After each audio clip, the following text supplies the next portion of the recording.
Zane, the virtual floor is yours.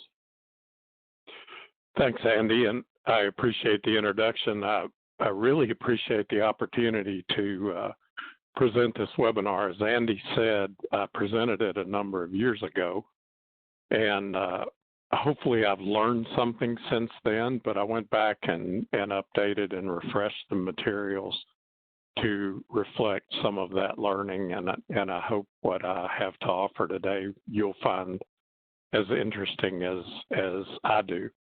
This family of systems disciplines and the interrelationships between them is something that I do find very interesting. What we're offering today is basically an invitation to a family reunion. The family is the systems family, particularly the systems disciplines in that family. And we're going to explore a piece of it, certainly not all of the disciplines and not all of the disciplines to the same depth, but we hope to get a glimpse of the family and what's there for us. The reunion program is to discuss first what brings us together as a systems family. What do we have in common? What is it that binds us together? We'll talk a little bit about our heritage, our foundation, where we came from. We'll talk some about our relatives near and far. We'll mention some of our extended family that we might not think of as when we name the systems disciplines. We'll talk a little bit about the challenges that we of the systems family face, and then we'll talk about what we bring home, what we take away. When I was a kid, we would go to family reunions. My parents grew up about a 5-hour drive away from where we lived when we were kids. So we would get in the car and we'd make the drive and we'd go to family reunions, typically in the summer. The conversation in the car was, who are we going to see? We would rehash stories about them. We would talk about the family. We would talk about what's going on in the family, the challenges that we face, and always we remembered the things that we wanted to bring home. We typically brought home food. We always looked forward to my grandmother's cakes and to my aunt's pickles, and so we had those special things that we wanted to take away. All of that got discussed in the car. So I basically modeled this on that discussion. First off, the family itself. There are a number of disciplines that we would right away see as systems disciplines. They have systems in their names. Systems theory is the progenitor of the group. That's part of our beginnings, our heritage, the grandfather's generation, if you will. The three main disciplines that we'll talk about today are systems science, systems engineering, and systems thinking. Those might be thought of as the big three in the next generation.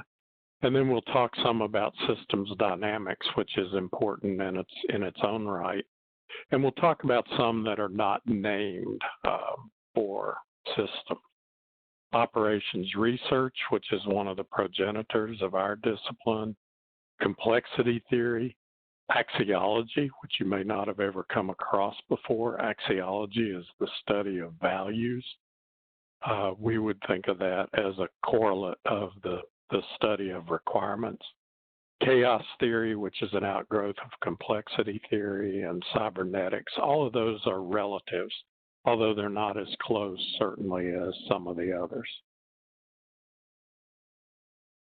Now, what do we hope to take away? What's our promise going in? Why would we even want to engage in looking at this family?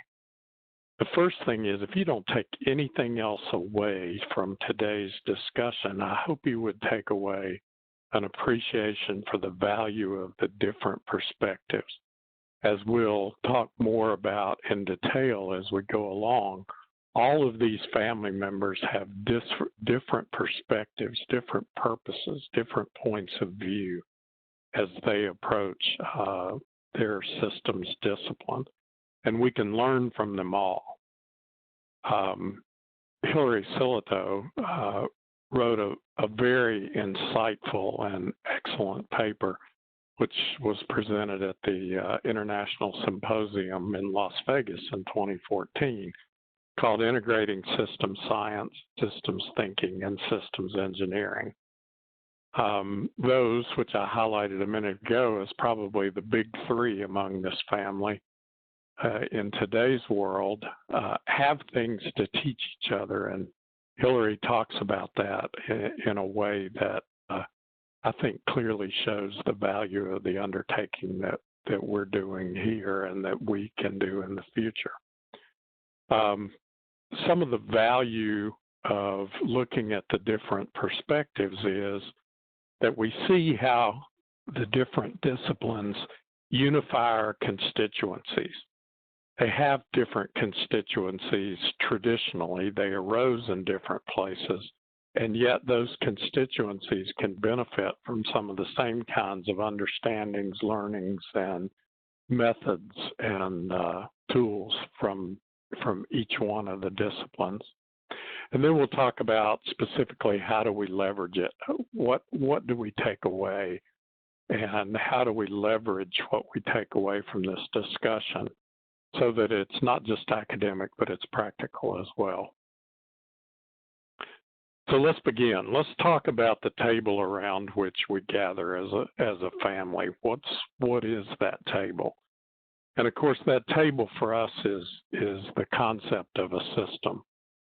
This is the relatively new INCOSE definition. It's the result of an effort by the INCOSE fellows as they sat down and examined our older, more traditional definition.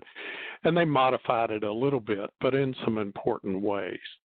They said that a system is an arrangement of parts or elements that together exhibit behavior or meaning that the individual constituents do not.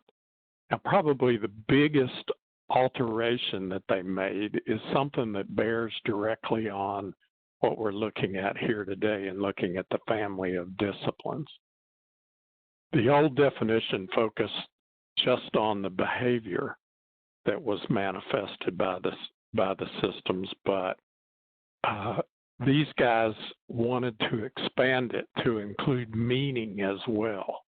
And you'll see as we go through, if you think about this definition, you'll see how that bears on the different disciplines that we will talk about. Now, almost no matter where you go for a definition of the word system, you'll get three elements in some form or another. You'll find that systems have to be arrangements, that they have to be put together in some sort of meaningful way. They consist of parts which are constructed together in relationship to make that arrangement, and they yield the results that the individual elements can't yield themselves. Those are the three critical elements of a systems definition, no matter where you go for it, to the dictionary, to INCOSE, to other groups. You're going to find some version of these three things, which are the sine qua non of a system. Now, why does that become important? And you might say, well, we all know that, and we all talk about that, and we all adhere to that, but we don't necessarily adhere to that because we fail, and we'll talk about some of the ways that we fail as we move through this discussion of family.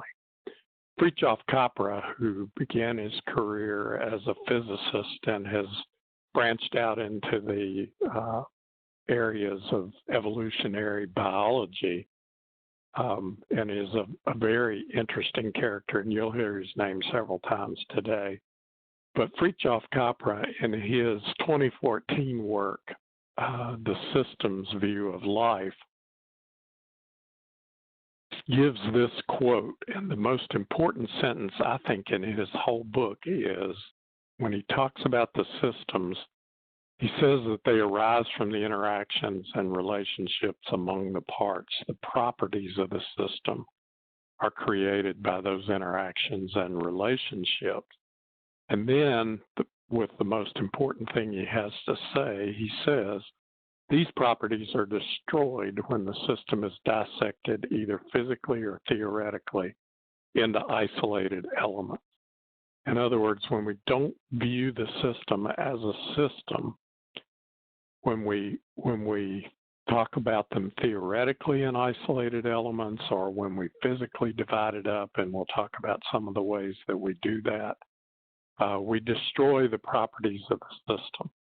And so we're no longer able to see what those properties are and to adequately leverage them. Now, you might say, of course, we would never do that. But I see people in our particular systems engineering discipline and in other disciplines doing that all the time. So it's kind of like the quote that we have a little saying here in the South, and particularly among Black Southerners. We have the saying that goes, everybody talking about heaven ain't going there. And that's the way it is in our profession. Everybody talking about the systems view is not necessarily getting it. All of the different ways that we don't get that would be the subject for another several webinars, but we'll touch on that here. But keep in mind Capra's warning as we move through this. Now, like any family, we face challenges. Around the picnic area, out in the woods, and the environment that our disciplines live in, there lurk some challenges. Three of the biggest, I think, are the challenge of dealing with complexity and the challenge of systems and the challenge of innovation. And we'll talk about those. We'll talk about system of systems in the sense that we talk about how our disciplines need to be holistic. And one of the recommended resources that I'll give you at the end of the webinar is a book by Willie Donaldson called Simple Complexity. And in that book, he discusses holons. And that is the concept that every system is actually a holon.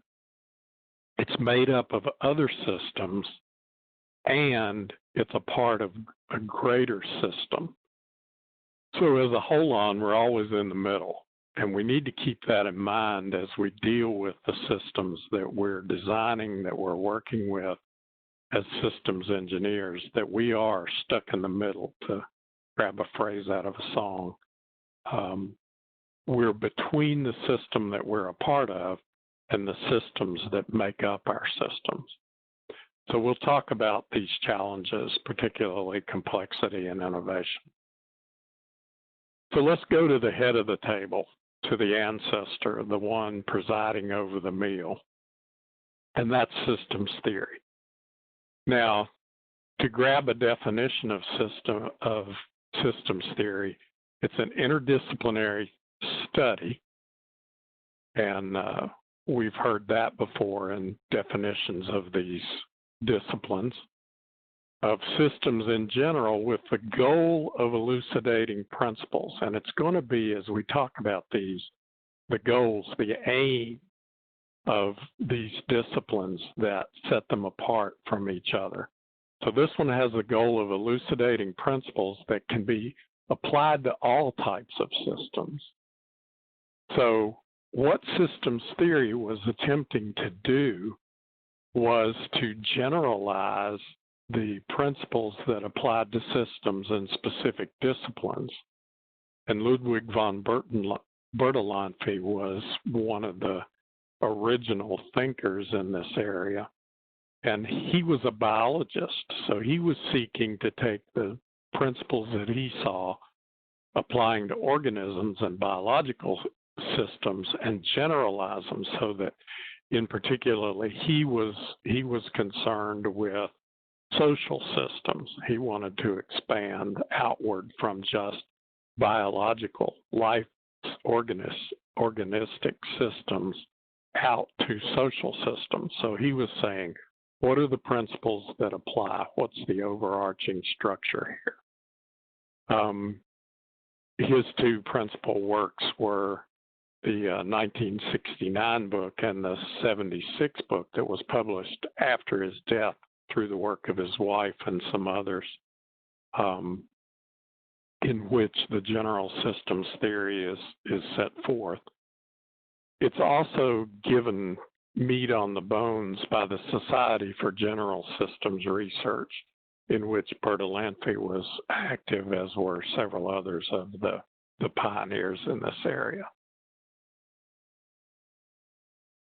General systems theory emphasized holism over reductionism, and that was a shock because beginning with Descartes and the Enlightenment, we began to go into a very reductionist hole. Some of us have never really come out of that hole. It's become so ingrained as part of our understanding of the scientific method that we tend to try to understand systems by taking them apart. You can understand the whole by understanding the parts. So you take things apart theoretically or even practically and try to understand them that way. It emphasized organism over mechanism. So rather than being mechanistic and driven, it was organistic and responsive and resembled a growth model rather than a mechanistic cause and effect model. It emphasized open systems over closed systems and had application in the life sciences and social sciences initially, and of course, as we well know, has gone on to have further ramifications in other engineered systems as well. So let's talk about our differences coming out of the general theory, the systems theory arena. Where have we gone? What are the different directions? How have we arisen as family members? Well, we mainly differ in respect to our perspectives, and our perspectives come from a variety of directions. One is our purpose. Are we seeking to look at existing systems and to simply understand how existing systems work? And that's a perfectly legitimate inquiry. So basically, the ecologist and the biologist are attempting to understand the systems that they're looking at. Or are we, and certainly as systems engineers, we're seeking to intervene. So we're seeking to improve or to develop system solutions to system problems. So that gives us a couple of different perspectives there. Where we live, what we do, where we come from makes a difference as well. Are we making things? Are we manufacturing tangible products?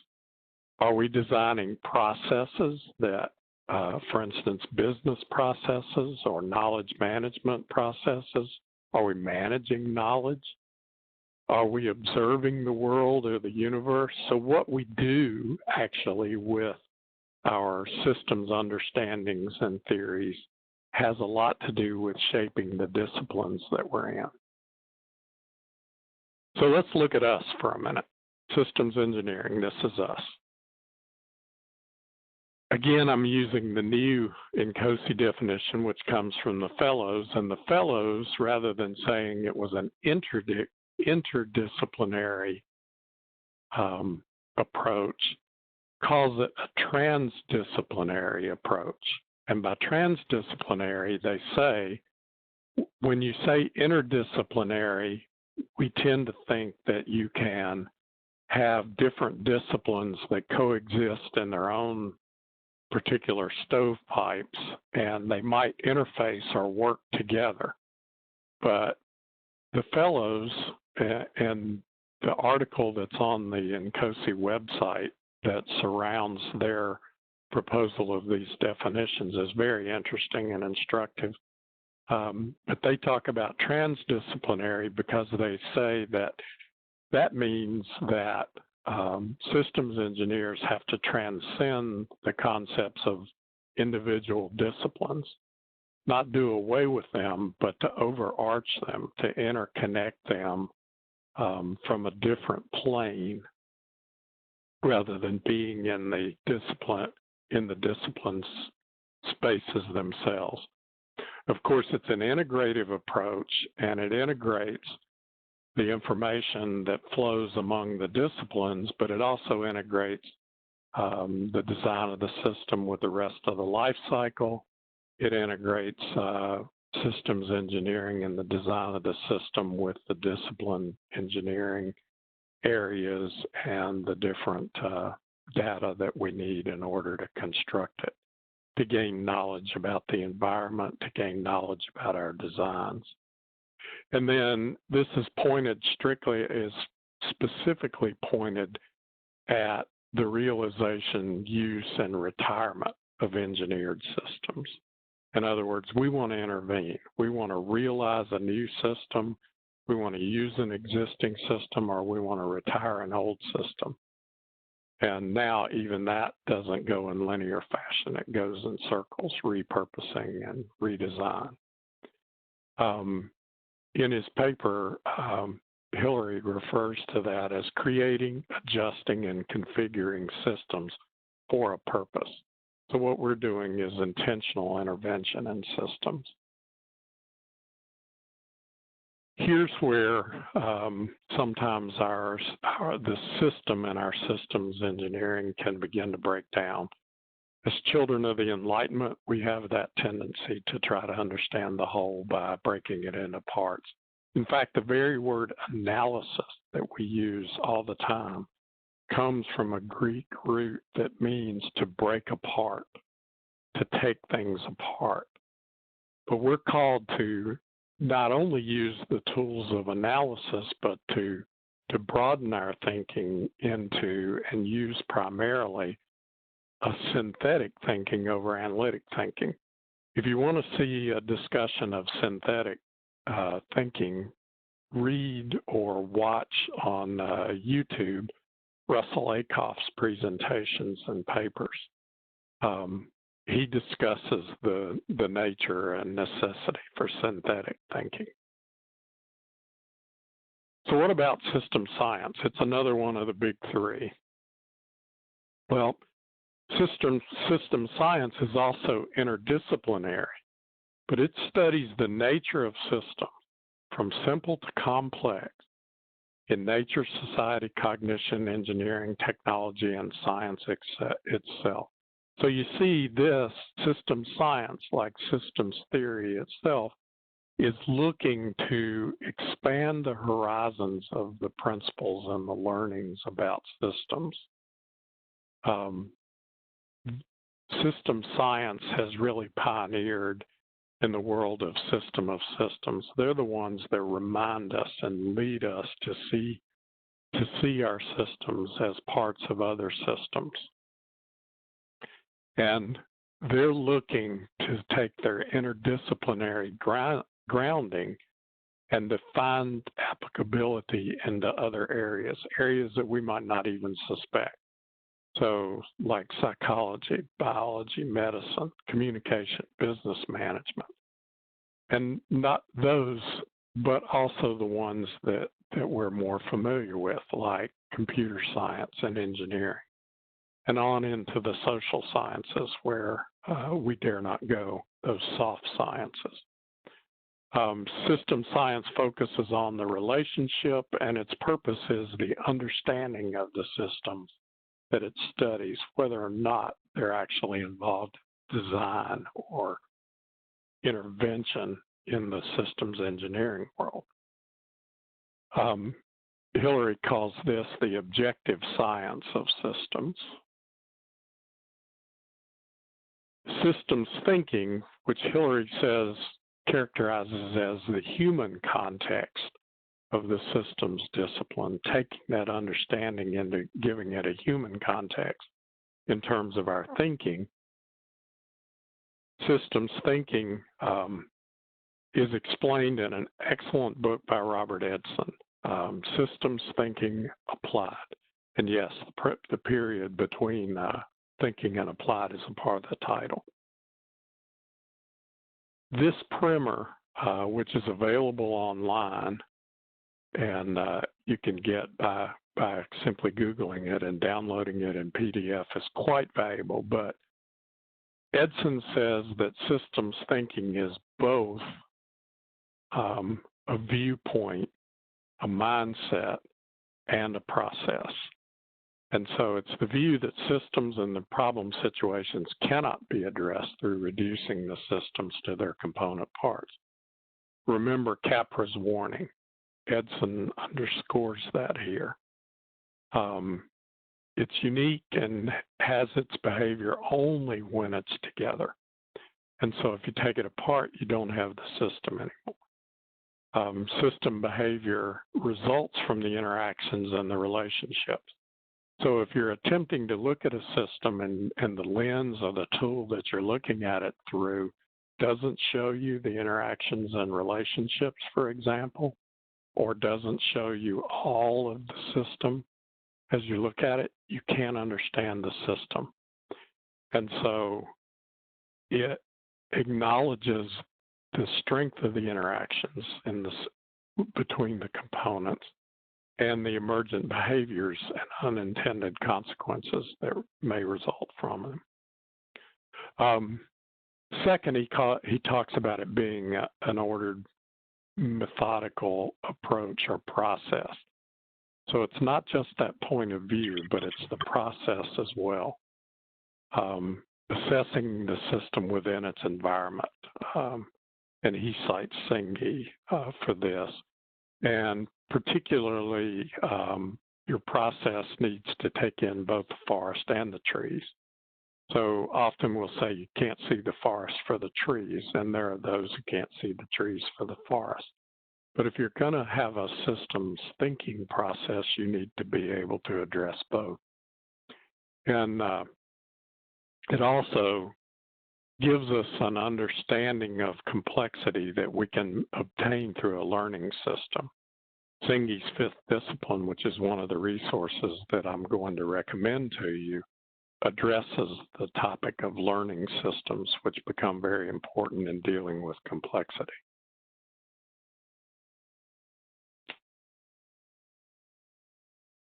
Russell Ackoff has a shorter and more pithy definition in which he calls systems thinking holistic. And he points out that it derives its understanding of the parts from the behavior and properties of the whole system, rather than trying to derive the behavior of the wholes from those of their parts.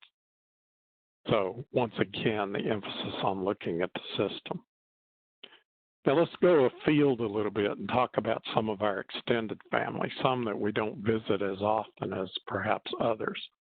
We'll talk a little bit about complexity theory, systems dynamics, and innovation and creativity. And then we'll mention some of the other disciplines, including axiology, which I explained was the attempt to have a science of how we come to our values. Complexity theory, complexity is one of our challenges that we talked about. You can break complexity into two different parts, two different kinds of complexity. One is detail complexity.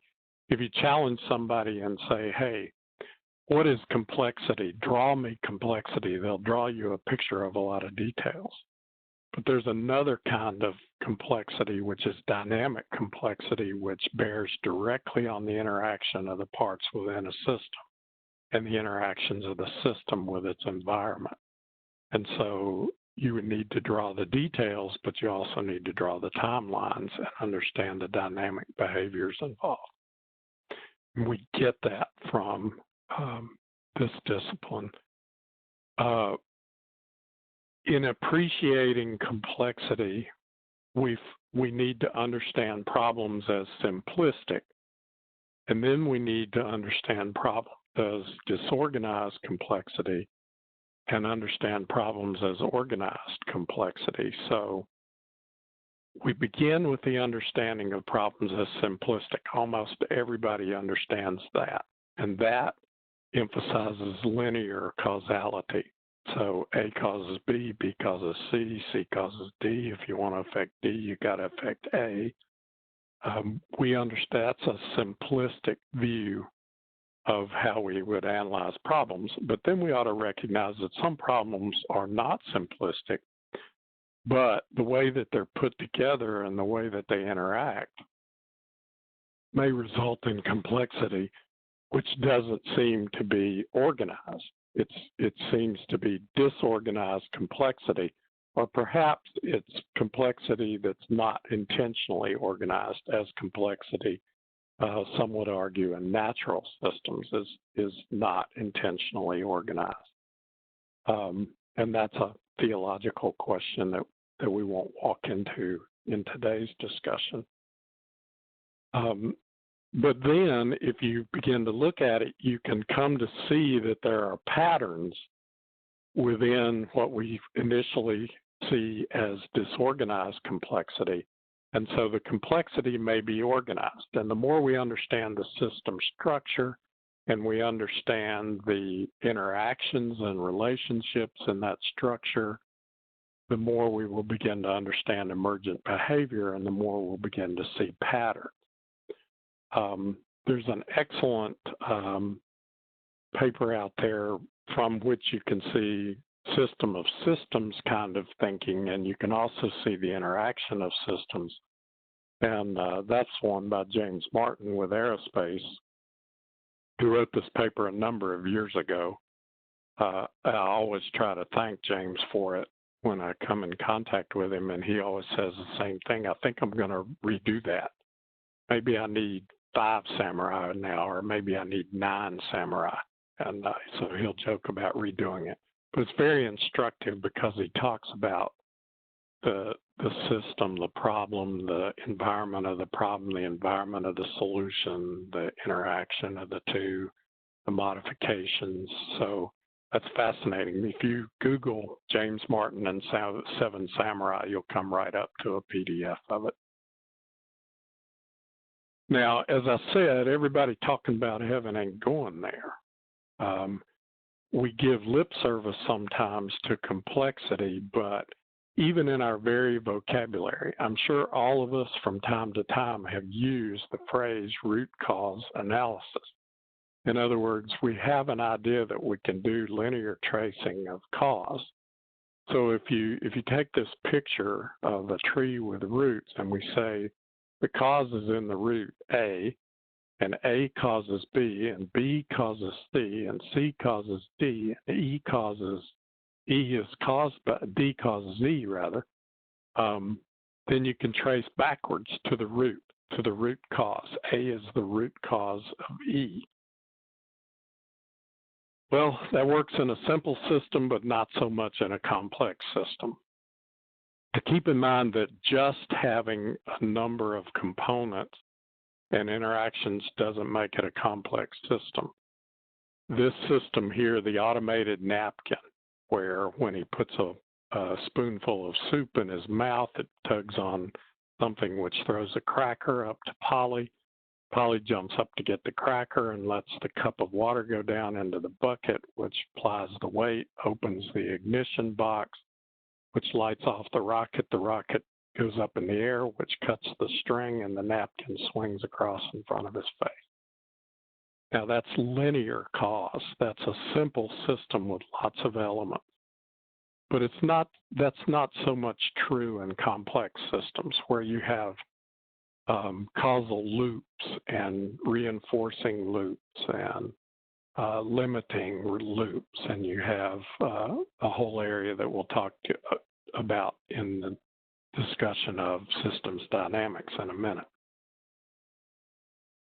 Another problem are the unforeseen consequences.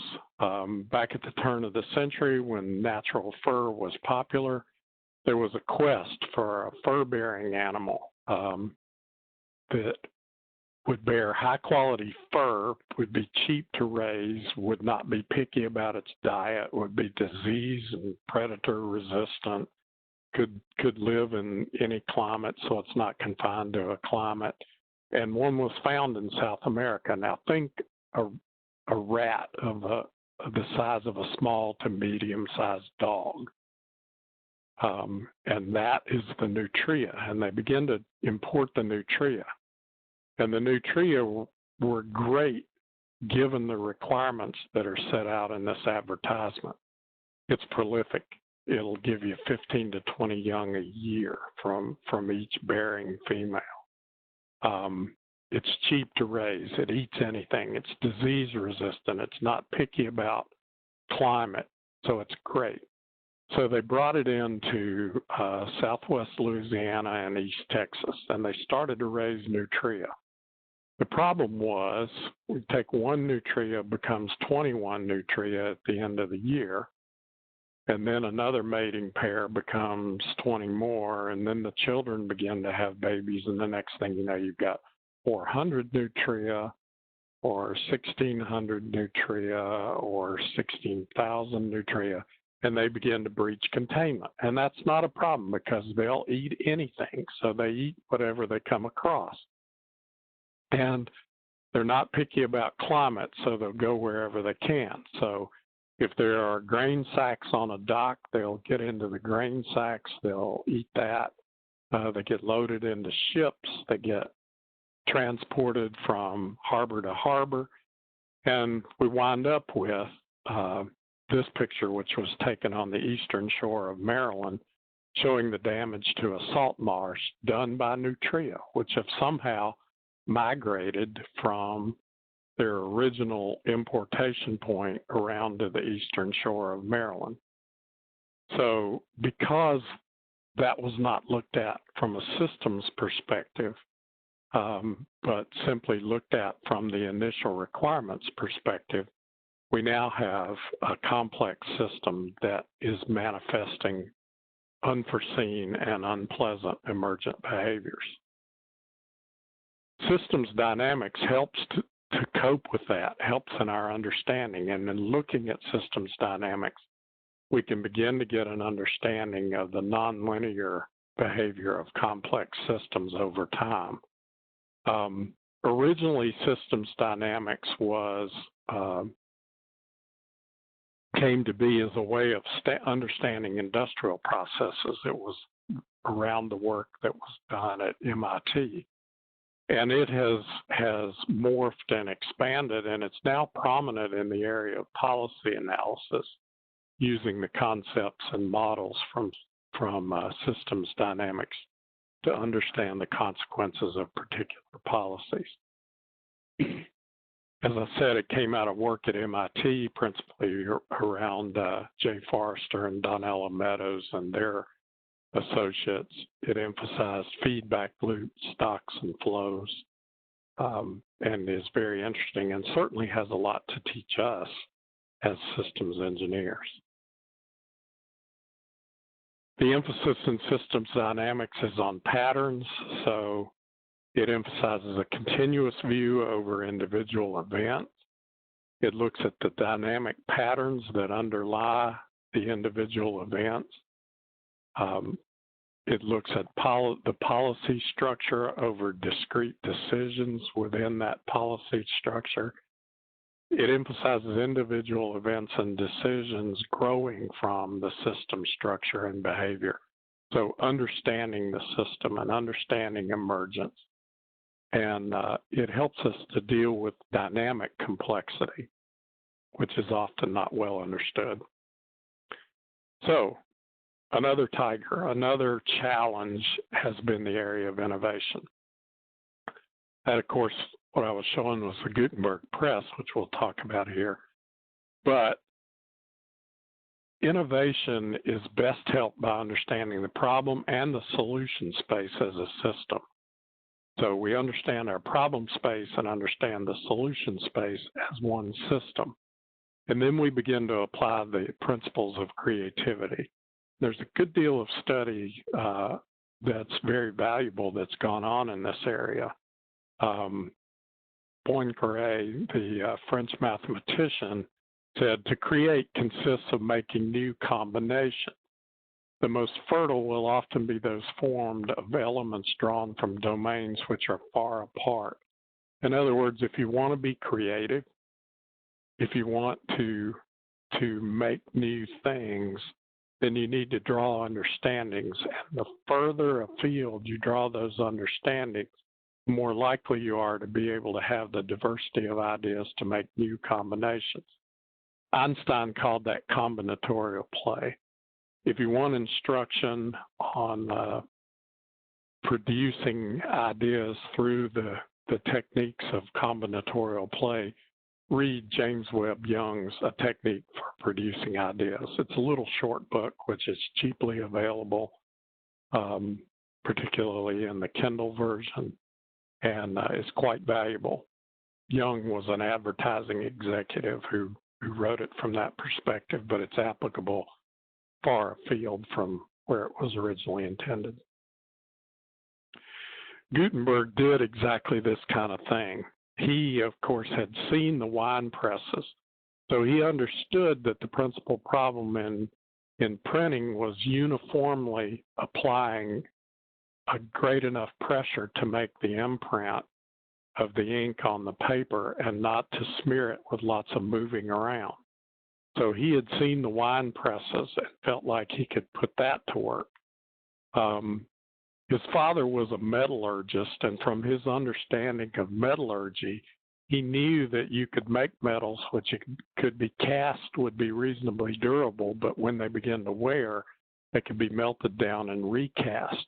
So he used his understandings from what he learned from his father, who was a metallurgist in the mint, minting coins, to be able to produce his movable type. He was able to control the movable type with alignment marks so that he knew that he had it set right when he set it into the frames. He understood enough chemistry to experiment with and develop ink that would make a quick, permanent mark without excessive drying time. And then he added something of his own, which was division of labor. It's one of the first division of labor situations that we come across. Whereas heretofore a printer would have made a woodcut or other engravings, would have mounted that engraving on a table, would have inked the engraving and then put the paper on top and then put typically a wooden frame on top of that and added great weights to make the impression, then carefully removed the weights and the frame, picked up the paper and hung it up to dry. Gutenberg's big innovation out of his own mind here was to divide that labor up and to have people who did each of those tasks as a subspecialty. So what does all this mean? We've been talking here for a while.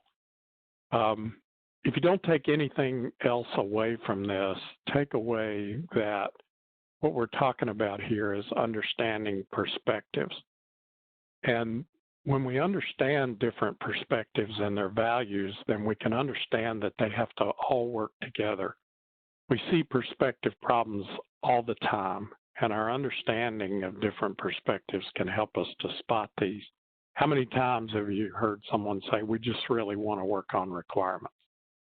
Or things like, how can I verify my requirements without going through all that functional analysis, that behavior stuff? I just work with the components. Had a very senior engineer saying, hey, I think about the problem, think about the solution, then I just draw out the architecture of the solution in Visio and match my requirements to it. Really? So we have perspective problems all the time. Perspective problems do a lot of damage in a lot of ways, but one of the biggest forms of damage that they can do is in terms of fragmenting. If we're using models, they tend to fragment the models. If we're thinking about systems, they tend to fragment our thinking about the systems. So we have people who only work on one particular kind of problem, and they live in their own stovepipes, and that fragments our view of the system and keeps us from ever really being able to adopt the system view. And that's critical. We have to learn to take a systems view. If we're going to deal with complexity, if we're going to foster innovation, if we're going to minimize risk and unintended consequences, we have to take a systems view. We have to be able to avoid stovepiping and fragmentation wherever we meet it, whether it's fragmenting disciplines, fragmenting our domains, fragmenting with tools using a collection of tools rather than a tool that'll give us a full systems view, or simply the fragmenting of the thinking of people. We need to take that systems view. I promised you resources, just as we always took a cake that my grandmother had baked and brought to the reunion, especially for us to take home. And we took home the jars of pickles that one particular aunt, my Aunt Madeline, would fix pickles that we dearly love. So we'd take a jar of Aunt Madeline's pickles home with us. Here's what you take home today. You get to take home the resource list. Now, I picked these to be far afield from each other. I intentionally did not pick any specifically systems engineering references because I wanted to challenge you to look into these references and to see where you think the application to your systems engineering practice might be. So I present those for your enjoyment. They're books down to the last one, which is a movie. And I just rewatched the movie for the umpteenth time last night. If you want a discussion of systems thinking, of systems approaches, watch this movie. Sam Waterston, John Hurd, and Liv Ullmann, in basically an hour-and-a-half discussion of systems thinking and its uses in a broad variety of areas. So with that, I leave you with my contact data, and I welcome your questions. Thank you for a great presentation. We've had not many questions yet, so here's the opportunity for the audience to enter questions in the Q&A. Please try and do it in the Q&A and not in the chat line. I've been having some connection problems with my computer, and I've lost one of the questions which was in chat. So if you put them in Q&A, that makes it more durable. We have a question. Will we have access to these slides after the presentation? Yeah, I'll be happy to make those available to Andy and Richard, and they can distribute them. Okay, thank you. So I would encourage you not to duplicate them. I've seen that before, where somebody talked me into sharing the slides, and then later I found an advertisement for a different course taught by a different person with my slides in the advertisement. So we have a question here. So I can use systems thinking on both a product I engineer and on a soft system such as an organization. I use ISO 15288 on the product and Checkled's soft systems methodology on the organization. Isn't it the process that changes how we organize and use the systems thinking? It's the concepts don't change. Some of the processes do change when you change fields or change domains, because you have to pick and choose there. Although if you look at 15288 and you can make the language transitions between concepts, then many of those are transferable as well. So as you look at 15288, I would say, ask yourself, what's being accomplished? Why is this a part of those processes? And how would I accomplish that in another domain? So we have another question. How does modeling fit in? Well, modeling fits in because, and I'm glad you asked that question. It fits in because modeling is the way that, particularly in the complex world, that we try to get a handle on how we see the system. And so if you're constructing a model to use in designing a system or refining a system or understanding a problem space, when you model, you want to be able to model all the relationships and elements and everything all hooked together so that you get that systems view. And often the model is the best way to get the systems view.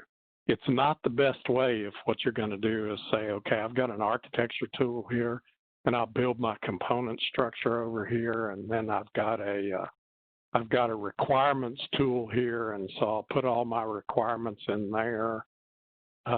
That gets into the fragmentation. So if you're attempting to model a system by aggregating a number of models, then Dr. Capra's got something to say to you. And you wind up with a system that your viewpoint gets fragmented, and therefore you don't really gain a systems understanding. So model, but model the entire system and organize your model. And of course, on a practical level, I would say that means you use a tool with a systems meta model, preferably one that's been proven and used over and over and over again. And you can put your model together so that you can understand all of the elements, their interactions, all the behaviors, and what's likely to emerge and what will be the properties of the system that you're looking at. We have a question. What are your thoughts on the value of SysML and other modeling languages in this regard? Well, when you begin to look at a modeling language, and here we're calling SysML a modeling language, I would take a little bit of issue with that, in that the modeling language is the language, the semantics that are used to construct the model. SysML is a set of representations that are used to express things about the model. So for instance, the tool that my company has will produce the SysML representation, but the model is built behind it in relationship with the elements held in relationship to each other. So when you ask for a view, be that a structured view or a SysML view, what you're saying is, I would like the following subset of the information in your model delivered according to the rules that make up the particular kind of representation that I ask you for. So if I ask you for an activity diagram, I've asked you for the subset of information that would be included in an activity diagram, and I want to see it using the structure and language of the activity diagram, the rules for constructing that. So that becomes a language of communication. And what we have to be careful with there is that we don't limit ourselves. We want that language to be as broad as possible, because when we begin to limit it, if we were to say, okay, I'm going to adopt a standard, and this standard says there's only 9 kind of diagrams that we can use, and those diagrams will be SysML diagrams. Well, as long as we confine ourselves to people with a UML heritage or people with training in SysML, you're golden. If you're trying to describe your model of the throughput of a hospital emergency room and operating room and their processes and interactions, and you want to show the hospital administrator that model in a language that comes from the world of software engineering, you may have a difficult time, because you first have to teach her to speak the language, and then you show her the view. So keep in mind that the view of the language of diagramming is actually a language of communication rather than the language of modeling. The language of modeling is more the entities, relationships, attributes, and parameters kind of semantics that go into building the model. So we have a question: do you make some difference between functional emergence and the emergence of other properties of the system, such as quality attributes and, for instance, safety? I would see, for instance, the quality attributes as exactly that. That was a good use of the word attribute, because the quality becomes an attribute on the function. So when the functional behavior emerges, it emerges with a particular attribute. So, you know, if you use the fire hose to spray paint your house, the function that will emerge from the system that you set up to do that is going to be spraying the paint onto the house, but it's going to have attributes of being kind of uncontrollable and painting the windows and the surrounding vegetation.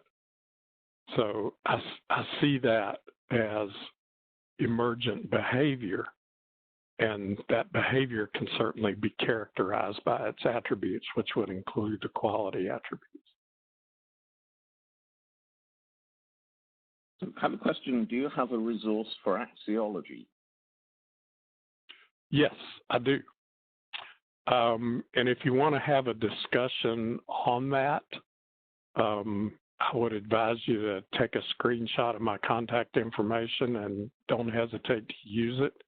Contact me by email or the cell number is the one that's operable right now, because that's I tell people that's my phone number in exile while I work remotely. But the Robert S. Hartman Institute for Formal Axiology is the group of formal axiologists, and they produce a journal, and they have a number of resources. I can refer you to books, to articles, to ways of getting started in that. I'm a member of that institute and a pretty regular presenter with them at their annual conferences. I present papers mostly around the relationship between systems engineering and formal axiology. We're at time, but we have one more question, so I'm just going to ask that one and run over a bit.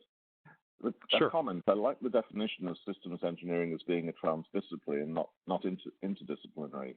I believe this is my way of acting and thinking to transcend. My question is, how do you deal with a group of people where the model of interdisciplinary is a dominant one and they perceive someone who steps into an individual's domain as an intruder? It depends on what we mean by domain. The systems engineer and the connection between the diverse careers that Andy used to introduce me is the connection that systems engineers have to be able to live in that transdisciplinary space. And that demands communication skills and diplomatic skills. And so what you wind up doing is you've got to recognize that when we have our systems engineers hat on, that we're as responsible to domain engineers, if by domain you mean like electrical engineering or mechanical engineering, or if by domain you mean the different areas that we're applying the system to. So we have to be translators and diplomats, which means that we have to learn their language. And the strongest correlate between my career in trial law and my career in the world of systems engineering has been that as a trial lawyer, I found that in dealing particularly with expert witnesses, that I needed to go and school myself in their area of expertise, not to the point where I became any kind of an expert, and I never pretended to be any kind of an expert, but to the point where I could talk to them and converse with them and understand what they were trying to say and ask my questions in a way that they could be understood. And that's the mandate of true transdisciplinarity, I think, is that diplomacy and all of the soft skills. So I'm constantly in COSI the voice that nags people about learning soft skills and learning soft skills from people who are experts in soft skills. You know, I have said a number of times, courses on communication and conflict management taught by engineers resemble airplanes built by psychologists, and that's where we need to take our responsibility seriously. And so that's my connection. I've come to it and tried to learn enough about the engineering to work in that space. And I think engineers who come to that space need to learn enough about the soft skills side to be able to work in it. And I'll say before we go away that if you have other questions or you want to continue a further dialogue, just whatever, please use my contact data. I love to have discussions, and particularly discussions about these kinds of topics, and particularly now that I'm isolated on a hilltop in Southwest Virginia. Zane, thank you again for a great talk, and thank you to the audience for your questions and your time. I'm going to stop the recording now.